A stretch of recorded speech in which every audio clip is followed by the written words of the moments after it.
Hello and welcome back. This is Stripping It Right Back, part 11. I'm just going to reflect now on what was said for the first 10 streams. And if you have been with me all the way, fabulous. It's a very dense abstract, an ocean of abstract, I get that. And anyway, I'm going to try and unpack some of it. Some questions have been put my way and I want to answer them. And if you have any questions, just send them to me and I'll be happy to answer them. Any questions in relation to consciousness and so on and what I've been talking about. And so I just want to first talk about composure in composition. You know, that's what intellect, that's what intelligence is about, to be composed in the composition of things, okay? Music is a composition, okay? Building a house is a composition of parts and plays and positions and so on, and your mind can be composed around building a house or playing music and so on, or if you're a brain surgeon, your mind is composed around a composition of brain surgery. So it's all about, intellect is all about composure in composition, okay? Composure in composition.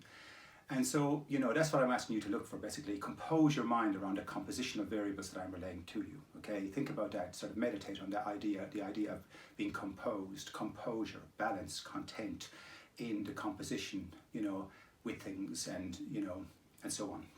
Anyway, so, yeah, some of the questions I've been asked, okay? So one of the questions was just a basic question, a simple question. Like I've talked about this set of modes in the mind throughout, this systemic topological set of modes that we all imply, that we all utilize, utility mechanisms. The modes are utility mechanisms that we all imply when we're engaged in conscious thought and so on. But how do we, you know, and I've been relaying it in relation to consciousness, trying to understand consciousness and this thing that's inside of us, what we are, what our essence is, what our purpose is, you know, and so on. The ontology of self is what I've been trying to relay in relation to consciousness. But this ubiquitous tool that I'm talking of is implied when we're engaged in all conscious endeavors, okay? No matter how small and trivial it might seem or how complex it is, okay, this one set of modes is always being utilized. So the question was, how, you know, can I show it being utilized around something simple like, say, building a house or driving a car and so on? So yes, you know, when we build a house, we have to evaluate. We have to add on all the positions. Our minds are internalized around all the set positions that give us the composition of the house, like I said. And when we have composure with all that composition of plays, we can class ourselves as a construction worker, as a house builder, and so on. The same applies to brain surgery.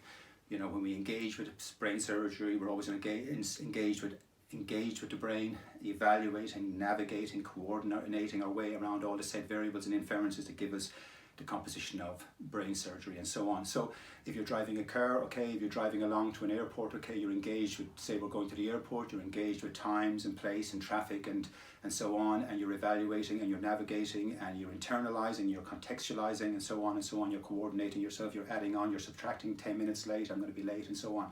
So the point being is, it's always implied whenever we're engaged in any kind of conscious endeavor, whether it's as simple as driving a car, or as complex as brain surgery, or as complex as trying to engage with what consciousness is and give it agency, systemic agency. Okay, so I hope that answers your question. So yes, so anyway, so the next one was about internal sight, okay, to elaborate more on this idea that we see internally, that everything is internal, okay, that this eye, you know, with this eye, you know, this jelly eye, as I call it, okay, you know, we can see colors and we can see positions, proximity and placement and all that, okay, and it allows us to get around out here, okay, and not bump into things, okay, and it also allows us to enjoy the amazing aesthetic, the beauty of our world and so on and so on. But real sight, like I said, is internal sight. Real sight takes place because we internalize fixed positions, okay, once again to go back to, say, the composition of music, to find composure in the composition of music. Okay, if you understand music right now, if you understand, you know, the scales of music, if you understand how to read music, if you can understand the chords of music, you can feel them in you right now. You're internalized around them. Okay, whatever you're into right now, you're internalized around your family. Say you can internalize all the positions: your son, your daughter, your mom, your grandparents, your friends, and so on. Your home, and you can feel all the fixed positions within in your mind inside. So this is internal sight. Okay, now no matter how complex things get, no matter how complex our understanding of the universe gets, it's always based around, we contextualize, we're unifying. Like I said, a mode of the mind is unification, is a mode of the mind, identification, evaluation, navigating. Internally we navigate, internally we evaluate, internally we find composure in the composition of plays and so on. So all sight is internally, we see internally, we see symmetrically. we see with an internal eye that allows us to find symmetry with the geometry of plays in nature. So that's eternal sight. Anyway, I might have to keep building on that, but hopefully that has related to you. Okay, so yes, anyway, so composure in composition.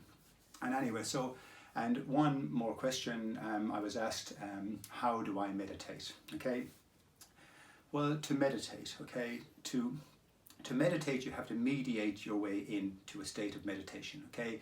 To meditate is to move towards the core, to mediate one's mind towards the core of self, if you will, okay? So that's to meditate.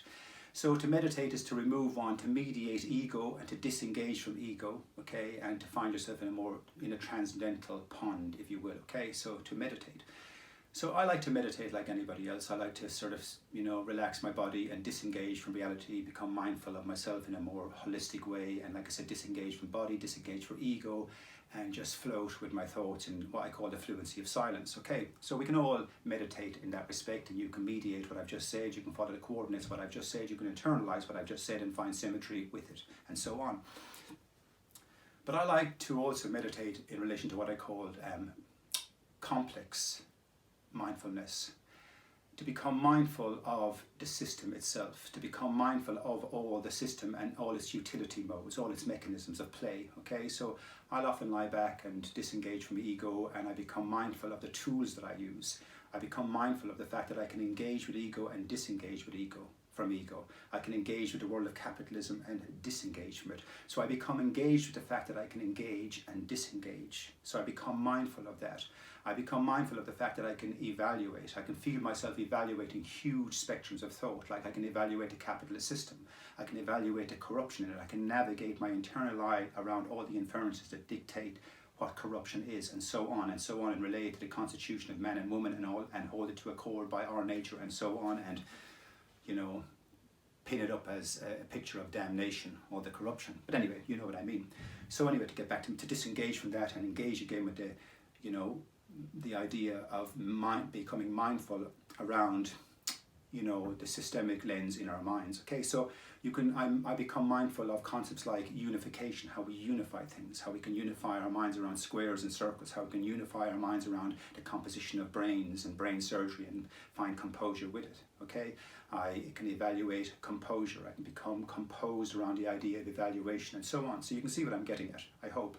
I can evaluate what it means to contextualize things, okay, in my mind. So I become mindful of contextualization. I become mindful of subtracting. I become mindful of adding. How can I add up such huge tracts of knowledge? Okay, I can add up the Roman Empire. I can add up capitalism. I can add up World War II. I can add up Gandhi in relation to the human race and beauty and so on. So anyway, I hope that makes sense. Just sit back and become mindful of it. But anyway, I'm going to do some talks eventually on. I'm going to do some mindfulness streams basically, and ask you to relax and become mindful of the structures in your mind as another time, another day.